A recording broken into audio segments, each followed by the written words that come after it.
By the close of the 20th century, the winds of change had swept across the old plains and mountains of Colorado.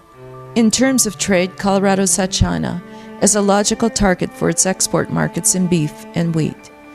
While China had 4.5 times the population of the United States, it had only half the arable land of the Americans. Colorado could benefit in wheat and beef exports. Although China is the largest wheat producer in the world, wheat production was considered to be variable, which gave Colorado an advantage in that potentially huge market.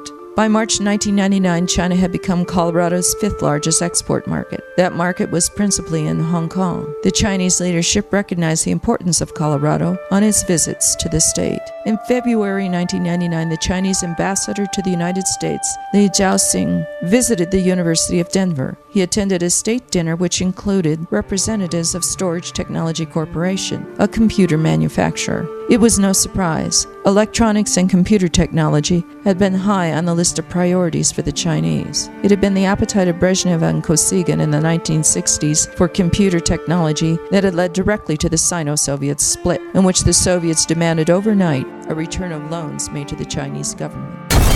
In April 1999, Premier Zhu Rongji was the first Chinese leader to visit Colorado. Despite the ups and downs in the United States-China trade, Premier Zhu noted that the fantastic job Colorado was doing. In 2000, tariff reductions took place. They went from 45% to 12%. Colorado now had a great opening in its market relationship with China. The ties between China and Colorado have grown steadily over a quarter of a century.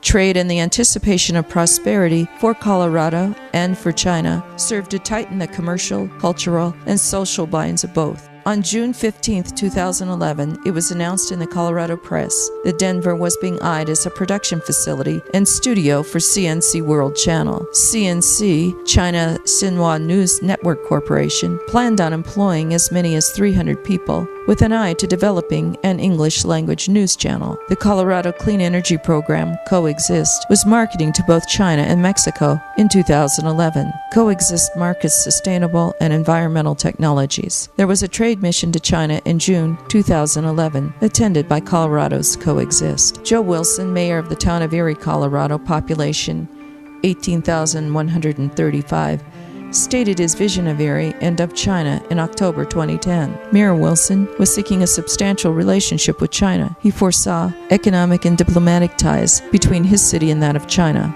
In February, Wilson participated in a conference in China for American and Chinese mayors. To market his town to China, Wilson noted that Erie has a geographical advantage of being in the middle of the United States, and thus a logical distribution hub for Chinese goods, whether eventually locally produced in Erie or for ready-made goods coming from China. The mayor noted that Erie had its own airport, acres of undeveloped land, and plenty of water. He hoped that Chinese businesses would set up shop in Erie. The mayor wanted to attract manufacturing, assembly work, as well as to use Erie as a distribution center for Chinese goods. Erie, the mayor pointed out, was a leader in technology and renewable energy. Erie had a state-of-the-art wastewater treatment plant that the Chinese might find of interest. Erie already had Rocky Mountain propellers located at her airport, which overhauled and repaired airplane propellers. The Chinese and American businesses were anxious to create direct flights to China. Wilson hoped to align himself with the burgeoning aviation industry in China. The mayor's proposal was a model, both for American companies wanting to export to China and in selling his town to the Chinese entrepreneur. He clearly outlined Erie's interest in China. He marketed Erie's specific and general advantages and Erie's potential, and in being specific about which businesses Erie would readily accommodate.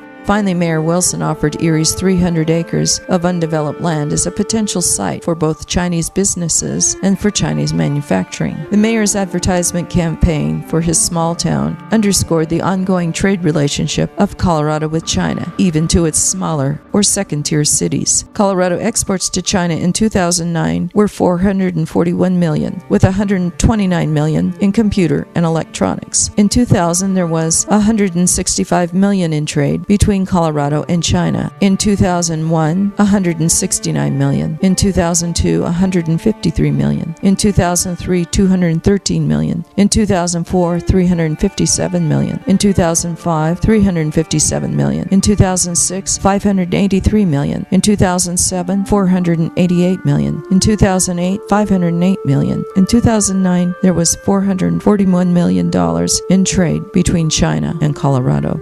The coal mines of southern Colorado are coming to life.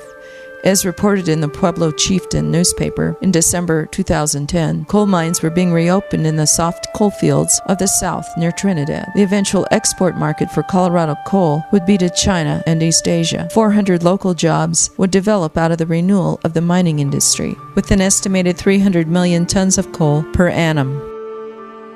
In recent years, as women have increasingly entered international markets, both as corporate representatives and as entrepreneurs, the Colorado Women's Chamber of Commerce has increasingly looked to China for market expansion. In March 2011, members of the Colorado Women's Chamber made a trip to China to study trade.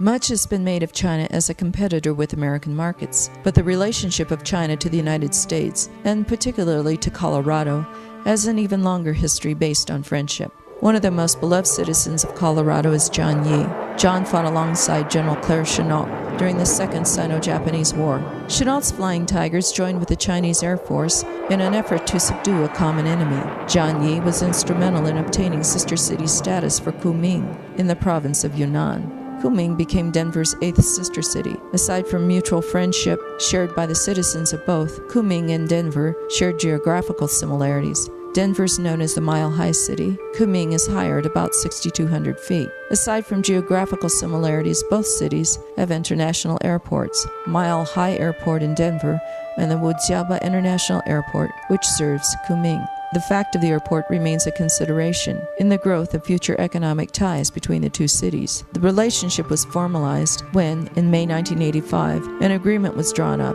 and signed by then-Mayor Federico Peña and Zhu Zhihui, mayor of Kunming. Later mayors of Denver continued the practice of maintaining close ties with Kunming. On May 21, 2010, a group of Denverites, during John Hickenlooper's mayorship, went to Kunming. In July 2007, Stephen Jordan, president of Metropolitan State College, along with faculty members, went to Kunming to visit the Yunnan Radio and Television University, as well as Sichuan University. Metropolitan State wanted to ally its Confucius Institute with the Language Institute of Sichuan. The visit to Yunnan Radio and Television University was particularly interesting in lieu of the later aspiration expressed by CNC World Channel in June 2011.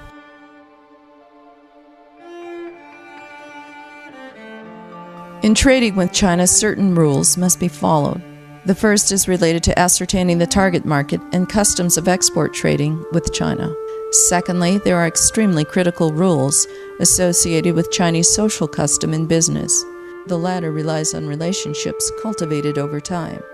Any business hoping for quick profits in their relationship with China will fail in trade with a nation where social custom and above all respect are at the apex of any partnership, a partnership that may take years to develop. Exporters should visit their intended target market.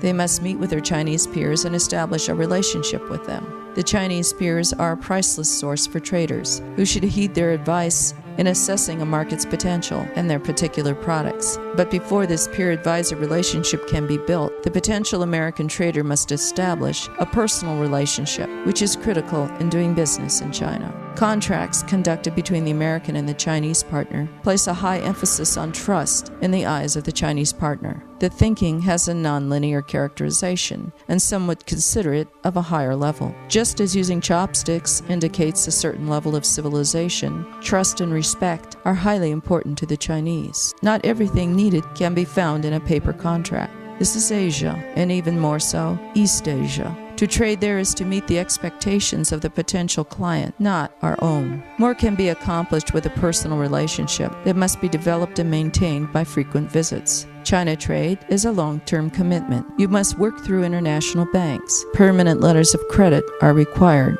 A commercial letter of credit is a document generally issued by financial institutions and used as a means of financing trade. The instrument in dealing with China must be permanent and irrevocable payment. The letter of credit can be payment for a transaction, meaning that in redeeming the letter of credit, payment is made to the exporter. The permanent letter of credit cannot be amended or canceled without prior agreement of the beneficiary, the issuing bank, and the confirming bank. American exporters are encouraged to attend trade shows. The Chamber of Commerce in various cities are good sources of finding an appropriate trade show for your product. In general, American exporters should have samples, bilingual support, and product literature. They should have business cards written in both English and Chinese. Ascertain if there is a market for your product. The company should have an export management team devoted solely to trade with China. The Chinese market is not meant for immediate sales, but must be cultivated over time. The export team should have contacts with bankers and shippers. Your China trade team needs to have a thorough and specific grasp of international shipping. Thorough means to understand not only the laws, but the shipping abilities of the designated company. Specific refers to where the shipping is going to or from in China. It is one thing to do business with a port city and quite another to go inland in China. You must have good communication with state offices in the United States and parallel offices in China. This should include the local, state, and federal agencies appropriate for your product, and with similar agencies in China. Remember to target your market. Each city is entirely separate from any other. Consider having an American-based agent who already has contacts with the target market. The quality of the merchandise must be affirmed. There must be the right price and an ability to ship to your intended market.